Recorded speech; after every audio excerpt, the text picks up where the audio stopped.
This is the Italian game, a pretty standard opening, but what if your opponent plays knight to d4? It's a weird move. It looks like a mistake. Your first instinct, and pretty much every player's first instinct, is to punish it immediately. Just take the pawn on e5 that they so carelessly left hanging. It feels like such a simple winning move, but what if I told you that grabbing the free pawn is the single biggest mistake you can make? What if I told you that by taking it, you're falling headfirst into one of the most beautiful, deceptive, and devastating traps in all of chess? In this video, I'm going to show you how this apparent blunder is actually a brilliant game-winning attack that ends in a stunning checkmate. This is a secret weapon you'll definitely want in your back pocket. So, let's break this down. This game starts with e4, e5, knight f3, knight c6, and bishop c4. This is the Italian game, one of the oldest and most popular openings in all of chess. It's super solid, it's reliable, and it follows all the classic opening principles. You develop your pieces, control the center, and get ready to castle. Everything feels completely normal. And then your opponent plays knight d4. Now this move gives the opening its name, the Blackburne-Shilling Gambit, and the name has a pretty cool story behind it. The legend goes that the 19th century English master Joseph Henry Blackburn used this exact trap to hustle unsuspecting opponents out of their shillings in cafes. Now, how much of that is true is up for debate. There aren't many official games of him playing it, but the name stuck because the trap is just that cool. At first glance, the move makes no sense. Black has moved the same knight twice in the opening, which is usually a waste of time. More importantly, they've completely abandoned their e5 pawn. For white, the temptation is massive. The move knight takes e5 is practically screaming to be played. It wins a pawn and puts immediate pressure on f7, black's weakest point. You feel like the game is practically over before it's even begun, and that's exactly what they want you to think. The trap is set.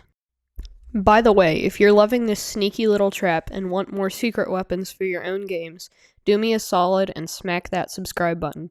It's free, and it really helps the channel keep making content just like this. So, you play the move that feels so obvious. Knight takes e5. You grab the pawn, feeling pretty good about yourself. You're up material, you're on the attack. What could possibly go wrong? This is where the game gets turned completely upside down. Your opponent plays the shocking move, Queen g5. Suddenly, the whole board is on fire. This one move attacks your knight on e5 and the pawn on g2, threatening to create total chaos on your king's side. All of a sudden, you're not the one attacking anymore. Your simple plan is suddenly in shambles, and you're the one on the defensive. Most players here, feeling the heat, will just double down. They see their knight is attacked, and they see a fork. They play the move, knight takes f6. It looks like a killer blow. You're forking your opponent's queen and their rook. Your knight is defended by your bishop on c4, so the king can't touch it. You feel like you've just out-trapped the trapper. It seems like a crushing game-ending sequence. You think to yourself, "Oh no, my queen," as if you're black. You're sure they have to lose their queen or their rook. This is the peak of the illusion. It feels like you have a completely winning position. In reality, you've just walked into the final, inescapable phase of the trap. Checkmate is now forced. But your opponent isn't worried about their queen. They're not worried about their rook. They've seen this a million times. They calmly play the devastating move, queen takes g2.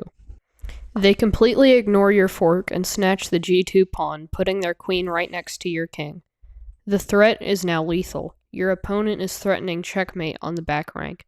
Your king is totally boxed in by its own pieces, with that pesky knight on d4 controlling key squares. You have only one legal move to stop the checkmate. You have to slide your rook over to f1. So you play rook f1. The rook is safe, the checkmate is stopped for a second, but you've just sealed your king's fate. By moving the rook, you've taken away the king's last bit of breathing room. Now here comes the thunderbolt. Black plays queen takes e4 check. Your queen is way too valuable to block with, so you only have one move, bishop e2. Blocking with your bishop. It's the only legal move, but it's a fatal one. Your own bishop now smothers your king. And now the final move, the quiet, deadly, and absolutely beautiful knight f3 checkmate. The knight delivers the final blow, and it can't be taken because it's pinned by the queen on e4. The white king is completely trapped by its own army, a victim of a smothered mate. From a position that looked completely winning just 3 moves ago, you're now checkmated. It's one of the most satisfying and shocking checkmates in chess. A true masterpiece of deception. So let's rewind and figure out why this trap is so powerful. Where did it all go wrong for white? The critical mistake, the move that kicks off the whole disaster, was knight takes e5. It's a move driven by pure greed, the desire to win a pawn without thinking about what the opponent might have in store. So, what should white have done instead? There are several safe and strong ways to deal with black's provocative knight d4. The simplest and best response is to just trade knights. White can continue developing with a move like castling here. White has a comfortable advantage, black has wasted a move, their pawn structure is a little awkward, and white is ahead in development with a safer king. Another good option is to simply ignore the knight and play your own game. A move like castling or c3 are both excellent choices that keep a solid edge for white. But what if you take the bait with knight takes e5 and then you see the danger after queen g5? What if you try bishop takes f7 check instead? The move checks the black king, forcing it to move. After king e7, the king looks a bit exposed, but the position is incredibly complex.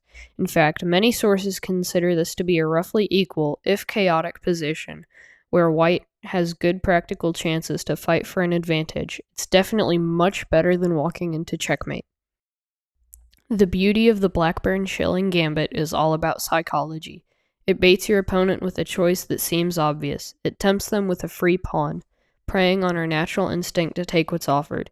It works because the follow-up is so counterintuitive. It turns a seemingly bad position into a forced checkmate. This makes it a perfect practical weapon, especially for club players looking to score quick, memorable victories.